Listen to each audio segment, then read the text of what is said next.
नमस्कार दोस्तों, हमने पिछली कड़ी में सभ्यता पढ़ी थी, बैराट सभ्यता। आज हम पढ़ने जा रहे हैं कालीबंगा सभ्यता। तो कालीबंगा सभ्यता सबसे पहले राजस्थान के अंदर किस जिले में है? तो प्रश्न आता है हनुमानगढ़ जिले में स्थित है।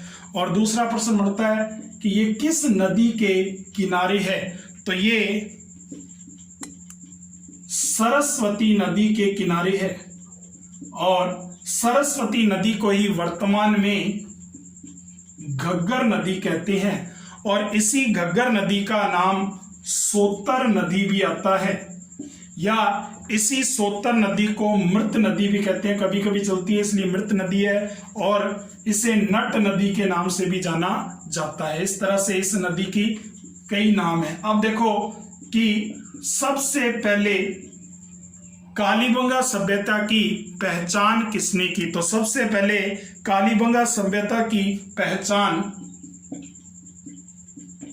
Doctor L.P. टेसी तोड़ी,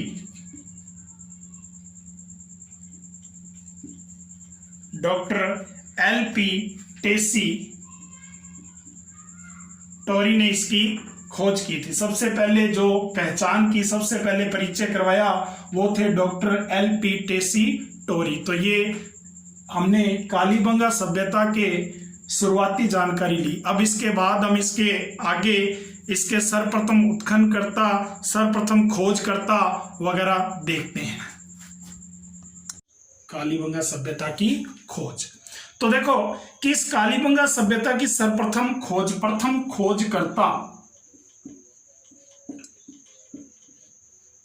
प्रथम खोजकर्ता कालीबंगा सभ्यता की जिन्होंने की, उनका नाम था अमलानंद घोष।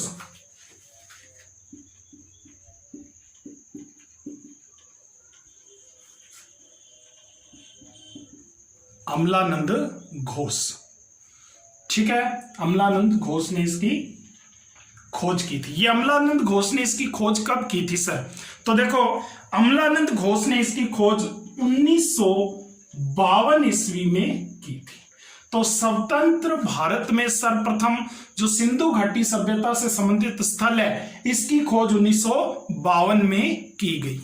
अमलानंद घोष। ये प्रश्न कई बार पेपरों में पूछा गया है कि सर्वप्रथम खोज किसने की? अमलानंद घोष ने। अब देखो इसके बाद सर्वप्रथम उत्खनन किसने किया? खोज तो सर्वप्रथम किसने की? अमलानंद घोष ने। सर्वप्रथम उत्खनन करने वाले व्यक्ति, तो जो इसका उत्खनन है वो 1961 से 1969 तक चला इसका उत्खनन। और इसका उत्खनन करने वाले दो व्यक्ति थे। एक का नाम है B.V. लाल, B.V. लाल, और दूसरे का नाम है B.K. थापर। ये दो नाम है, एक है B.V. लाल और एक B.K. थापर। अगर इनके पूरे नाम की बात की जाए तो B.V. लाल का अर्थ है ब्रजवासी लाल,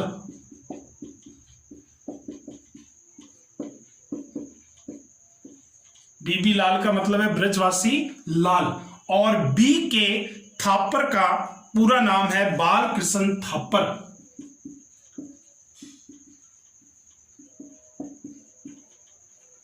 तो B.V. लाल और B.K. थापर ने सर्वप्रथम उत्खनन 1961 से 69 तक किया। ठीक है दोस्तों, तो ये हुई इसके उत्खनन की बात। अब देखो कि ये जो सभ्यता है ये कितनी प्राचीन सभ्यता मानी गई है, इसकी बात हम करते हैं। तो देखो कि ये जो सभ्यता है ये कार्बन सी पद्धति के अनुसार, जो इसका काल हमें पता चलता है, कार्बन सी पद्धति के अनुसार इसका काल, तो इसका जो समय काल है वो 2350 ईसा पूर्व से 1750 ईसा पूर्व तक है। ये इसका काल है और ये कई बार पेपरों में पूछा जाता है। तो आपको याद रखना है कि इसका काल 2350 ईसा पूर्व से 1750 ईसा पूर्व है, कार्बन सी पद्धति के अनुसार। ये समय ज्ञात करने की एक पद्धति है, ठीक है। तो ये प्रश्न भी आपको याद रखना है दोस्तों। अब देखो कि कालीबंगा जो है, ये एक कालीबंगा जो शब्द है ये एक सिंधी शब्द है, सिंधी भाषा का शब्द है।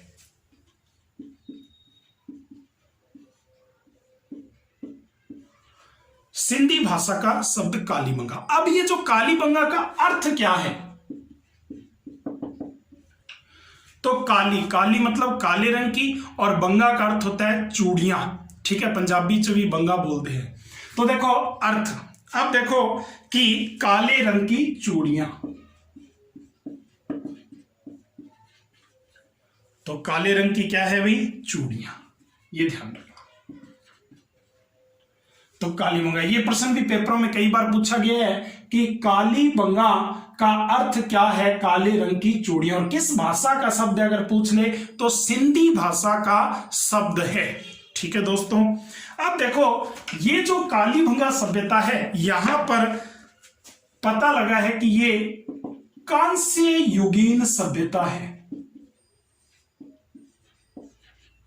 और दूसरी बात जो इंपॉर्टेंट है वो ये है कि ये एक नगरीय सभ्यता है। कई बार ये प्रश्न पूछ लिया जाता है कि ये कैसी है, ग्रामीण सभ्यता है या नगरीय सभ्यता। तो ये एक नगरीय सभ्यता है, ठीक है दोस्तों। तो कालीबंगा सभ्यता के बारे में हमने जानकारी ली। अब देखो कि कालीबंगा जो है ये यहां पर एक संग्रहालय भी स्थित है। कालीबंगा संग्रहालय इसका नाम है, और ये जो संग्रहालय है ये भी हनुमानगढ़ में ही है, कालीबंगा नामक स्थल पर ही है। और इस संग्रहालय की स्थापना राज्य सरकार द्वारा की गई है, और इसकी स्थापना 1985-86 में की गई थी, ठीक है। तो कालीबंगा संग्रहालय हनुमानगढ़ राज्य सरकार द्वारा 1985-86 में, ठीक है दोस्तों।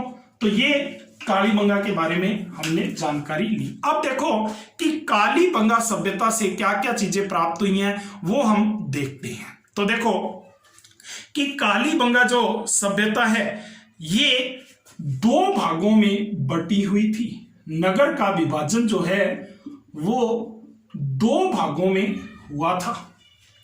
तो 2 भागों में जो नगर का विभाजन हुआ था उसके अंदर देखो कि एक भाग था पश्चिमी भाग और एक भाग था पूर्वी भाग।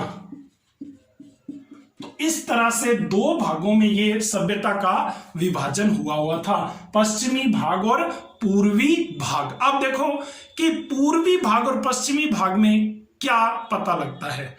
तो देखो कि पश्चिमी भाग जो था ये दुर्गीकृत था, अर्थात दुर्ग नुमा बना हुआ था, और जो पूर्वी भाग है यह अदुर्गीकृत था, अर्थात यह दुर्ग के बिना बना हुआ था।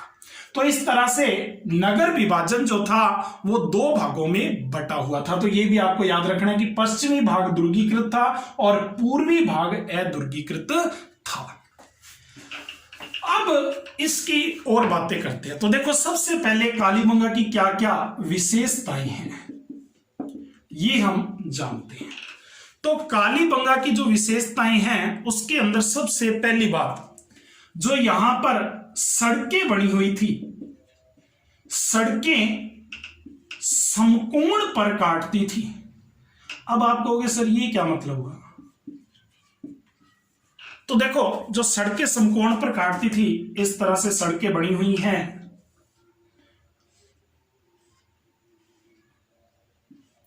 तो देखो ये सारी सड़कें जो हैं ये एक दूसरे को समकोण पर काट रही हैं। तो इस तरह से जो सड़कें थी ये समकोण पर काटती थी। तो ये भी इंपॉर्टेंट है। दूसरी बात, यहां पर बने हुए जो मकानों की पद्धति मिली है, मकान जो बने हुए मिले हैं यहां पर, वो जो मकान है उनकी जो पद्धति है उस पद्धति को हम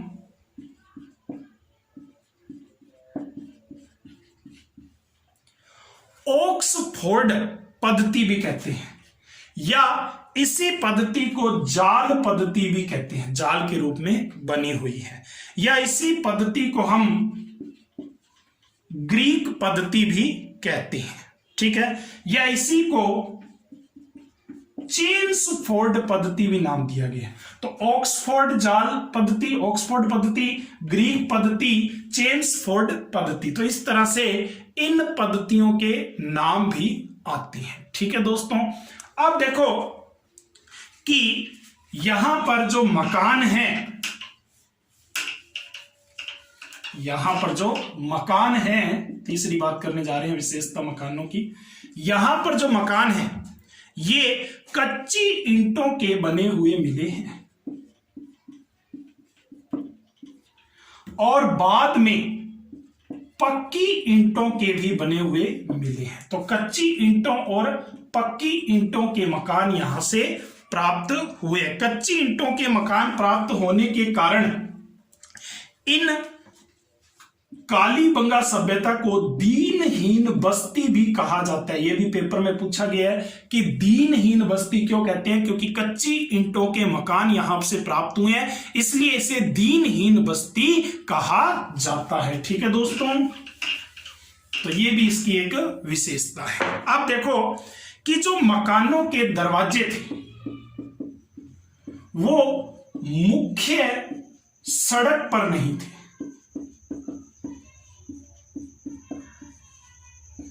मान लो ये मकानों के दरवाजे हैं और ये मुख्य सड़क पर नहीं थे, बल्कि पीछे की ओर खुलते थे। पीछे मतलब यहां पर गली के अंदर खुलते थे, गली में खुलते थे, ये ध्यान रखना। तो गली के अंदर खुलते थे। ठीक है, तो ये अपने को विशेष बात ध्यान रखनी है। अब देखो कि यहां पर जो स्नानागार मिले हैं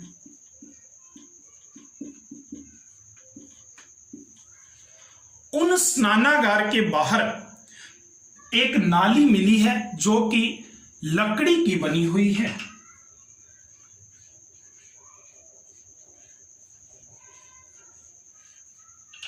इस तरह से बनी हुई लकड़ी की नाली मिली है और कहते हैं कि विश्व में सर्वप्रथम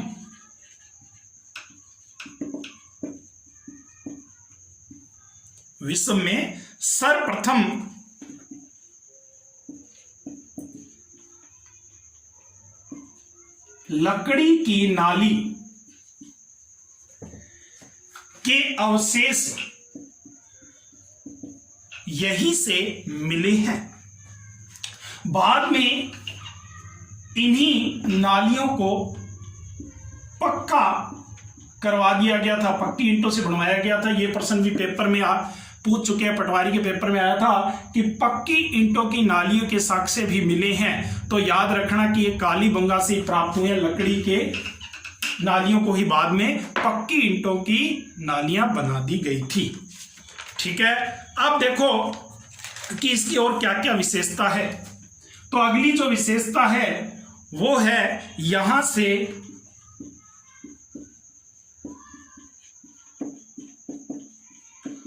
हल से जुते हुए खेतों के प्रमाण मिले हैं। हल से जुते हुए खेतों के प्रमाण मिले हैं। यह भी प्रश्न कई बार पूछा गया है। विश्व में सर्वप्रथम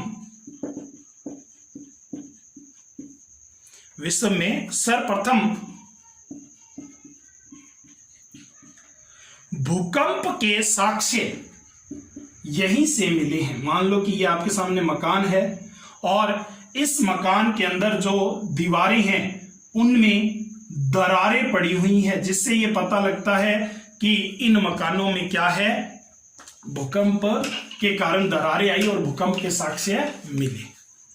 ठीक है, अब इसके अलावा और यहां पर क्या क्या बातें हैं। एक साथ दो फसलें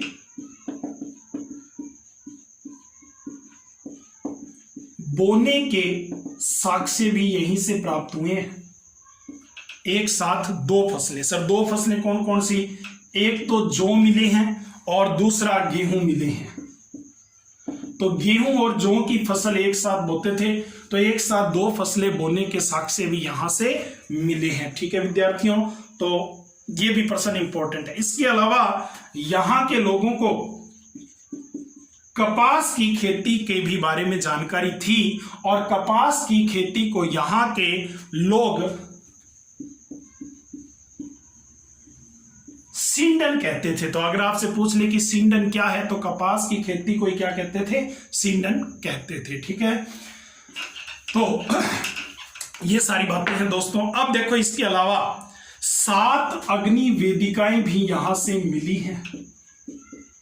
अग्नि वेदिकाएं गुरुजी, अग्नि वेदिकाओं का अर्थ है हवन कुंड। 7 हवन कुंड मिले हैं और इन हवन कुंड के अंदर से हमें हड्डियां प्राप्त हुई हैं, जिससे यह पता लगता है कि यहां पर बलि प्रथा भी चलती थी।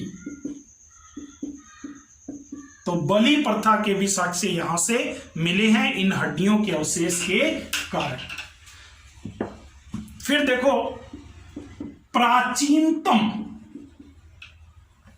नगर के प्रमाण भी यहीं से प्राप्त हुए हैं। प्राचीनतम नगर के प्रमाण भी हमें यहीं से प्राप्त हुए हैं। ठीक है, इसके अलावा यहां के लोगों का जो कुत्ता है वो प्रिय जानवर था। कुत्ता जो था वो प्रिय जानवर था।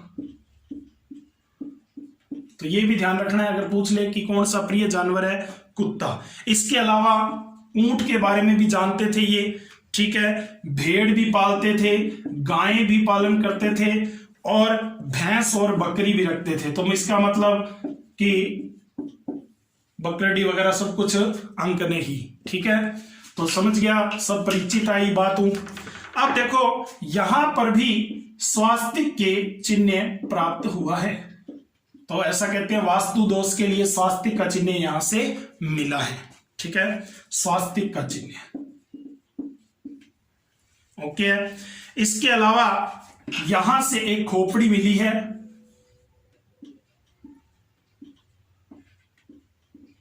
जिसमें इस तरह से 6 छेद हैं और इससे पता लगता है कि यहां पर शल्य चिकित्सा की जाती थी। और शल्य चिकित्सा के सबसे प्राचीन जो प्रमाण मिले हैं वो यहीं से मिले। एक बच्चे की खोपड़ी मिली है, उसमें 6 छेद किए हुए हैं और इनसे पता लगता है। ठीक है, तो ये भी प्रश्न इंपॉर्टेंट है कि शल्य चिकित्सा के प्रमाण हमें कहां से मिले हैं। ठीक है मित्रों, अब देखो कि इसके बाद यहां पर एक मुद्रा मिली है। इस मुद्रा पर चीते की तस्वीर छपी हुई है और साथ में एक महिला कुमारी देवी की तस्वीर बताते हैं कि छपी हुई है, जिससे यह पता चलता है कि ये जो कालीबंगा सभ्यता है ये मात्र सत्तात्मक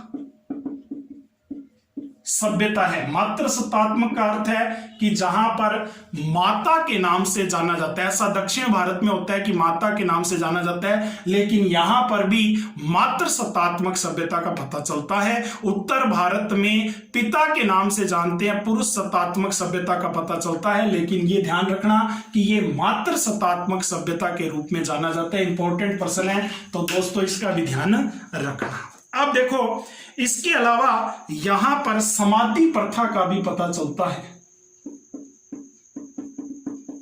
समाधि प्रथा अर्थात देखो कि मृतक का अंतिम संस्कार यहां पर 3 प्रकार से करते थे। 3 प्रकार से मृतक का अंतिम संस्कार करते थे। नंबर 1,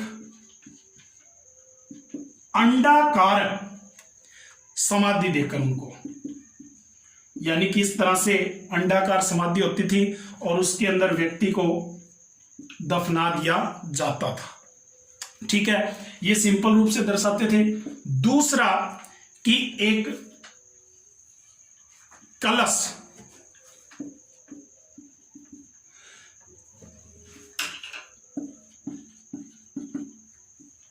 के अंदर व्यक्ति को दफना दिया जाता था, या इसे कहते हैं समेट कर दफनाना, समेट कर दफना दिया जाता था। और जो तीसरा प्रकार है वो है मृतक को आभूषणों सहित मृतक को आभूषण सहित साथ दफनाते थे, और साथ में खाद्य सामग्री भी साथ में रखते थे। ठीक है। और यहां पर एक कब्र मिली है जिसमें व्यक्ति के साथ एक कुत्ता भी दफनाया गया, और मैंने आपको पहले ही बताया कि कुत्ता इनका प्रिय जानवर था। ठीक है दोस्तों, तो समझ गए होंगे बात आप कि इस तरह से 3 प्रकार से समाधि दी जाती थी व्यक्ति को, मृतक व्यक्ति को। अब देखो कि और इसमें क्या क्या कालीबंगा में बातें हैं। तो देखो, कालीबंगा को सिंधु सभ्यता की तीसरी राजधानी कहा गया है। तीसरी राजधानी, ये भी ध्यान रखना कि अगर आपसे पूछ ले कि कालीबंगा को तीसरी राजधानी कहा गया है। इसके अलावा समाज में पुरोहित का स्थान प्रमुख था।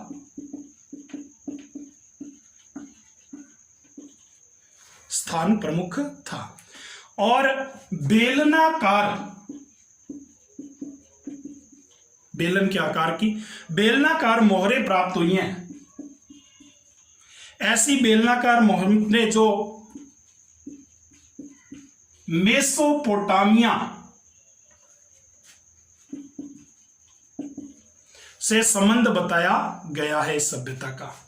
तो इसके अलावा कपड़े में लिपटा हुआ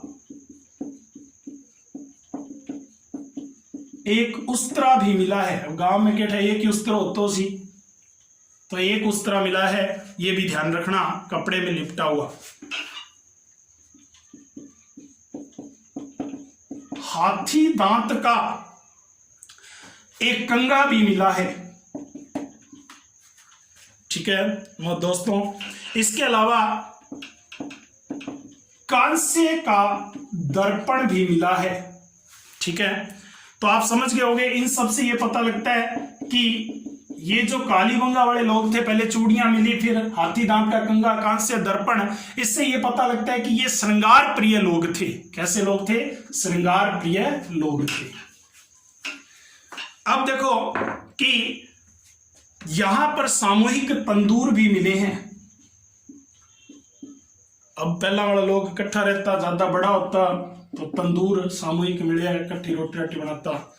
अब देखो कि इसके अलावा यहां पर अलंकृत फर्श भी मिले हैं।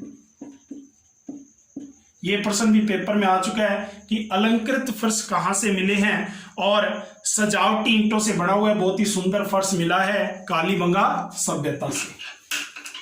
अब देखो इसके अलावा यहां से मिट्टी की बैलगाड़ी भी मिली है, ये भी यहां से प्राप्त हुई है, मिट्टी की बैलगाड़ी। ठीक है दोस्तों, अब देखो यहां पर एक बहुत ही इंपॉर्टेंट बात है जो आप नोट लगा के नोट कर लें। सर वो क्या है? तो देखो कि यहां पर किसी भी प्रकार के मंदिर के अवशेष नहीं मिले हैं। किसी भी प्रकार के मंदिर के अवशेष यहां से नहीं मिले हैं। ये इंपॉर्टेंट प्रश्न आप याद रखोगे दोस्तों, तो आप इसको ध्यान रखना। अब देखो इसके अलावा और क्या बातें हैं, तो कुछ प्रश्नों की बात करते हैं जो पेपरों में आए हुए हैं, उनकी चर्चा और कर लेते हैं। बहुत ही इंपॉर्टेंट प्रश्न है, 2 प्रश्नों की बात कर रहा हूं मैं। सबसे पहले जो प्रश्न है बहुत ही इंपॉर्टेंट, 2015 में पेपर में आया था, दोहरी रक्षा प्राचीर, प्राचीर मतलब दीवार, दोहरी रक्षा प्राचीर के साक्ष्य राजस्थान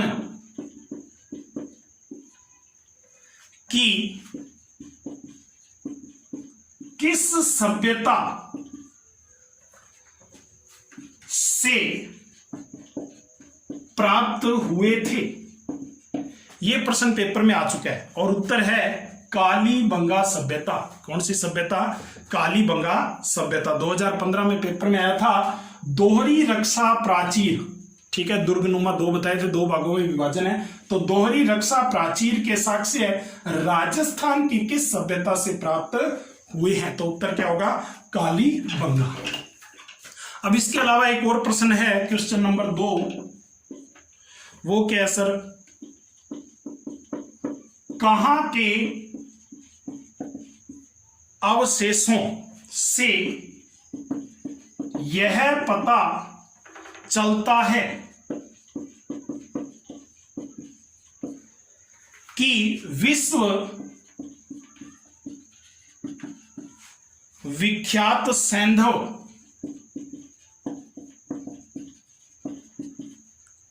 सभ्यता का राजस्थान में विकास हुआ? यह प्रश्न बनता है। अब देखो इसके उत्तर क्या क्या है। पहला ऑप्शन है कालीबंगा। पहला ऑप्शन क्या है? कालीबंगा। फिर देखो कि दूसरा ऑप्शन है पीलीबंगा। पीलीबंगा। तीसरा ऑप्शन है रंग महल और चौथा ऑप्शन है सभी। अब देखो कि कालीबंगा भी है, पीलीबंगा भी हनुमानगढ़ जिले के अंदर ही पड़ता है पीलीबंगा, और रंग महल ये भी आपने सुना होगा, तो यहां पर उत्तर था सभी। तो ये प्रश्न भी आ चुका है। कहां के अवशेषों से यह पता चलता है कि विश्व विख्यात सैंधव सभ्यता का राजस्थान में विकास हुआ? तो कालीबंगा भी सही है, पीलीबंगा भी, रंग महल भी और सभी। तो ये भी ध्यान रखना, ठीक है मित्रों। तो समझ गए होगे आप आज के प्रश्न को। तो ये हमने कालीबंगा के बारे में जानकारी ली। अब मैं आपको थोड़ी सी बात और बताता हूं जो आप ध्यान से सुनना। सर वो क्या है? देखो आपने सुना होगा एक सोंथी सभ्यता। सोंथी सभ्यता के बारे में सुना होगा। सोंथी सभ्यता जो है ये बीकानेर में है। अब आप कहोगे सर कालीबंगा, देखो प्रश्न बहुत बढ़िया आया हुआ है। प्रश्न इसका देखो कि सर्वप्रथम इसका उत्खनन भी 1953 में ही हुआ था, और इस सोंथी सभ्यता का जो उत्खनन है वो भी अमलानंद घोष ने किया था। अमलानंद घोष ने इसका उत्खनन किया था सर्वप्रथम। अब देखो कि एक प्रश्न बनता है, ध्यान से सुनना। कालीबंगा प्रथम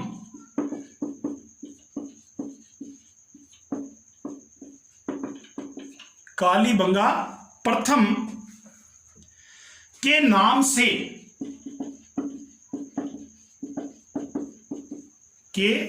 से जाना जाता है? तो देखो उत्तर होगा सोंथी। उत्तर क्या होगा? सोंथी। कालीबंगा प्रथम, ध्यान से पढ़ना, कालीबंगा प्रथम। कालीबंगा प्रथम जो है वो सोंथी है, और कालीबंगा है तो वो हनुमानगढ़ में, और कालीबंगा के अंदर जो प्रश्न पूछा प्रथम के नाम से जाना जाता है सोंथी, और सोंथी बीकानेर में है। ये भी आप विशेष ध्यान रखना, ठीक है मित्रों। तो ये वीडियो अगर आपको पसंद आई हो तो इसको लाइक और शेयर करें और सब्सक्राइब करें, और इस तरह से आगे रेगुलर पढ़ते रहे, जानकारी लेते रहे। धन्यवाद।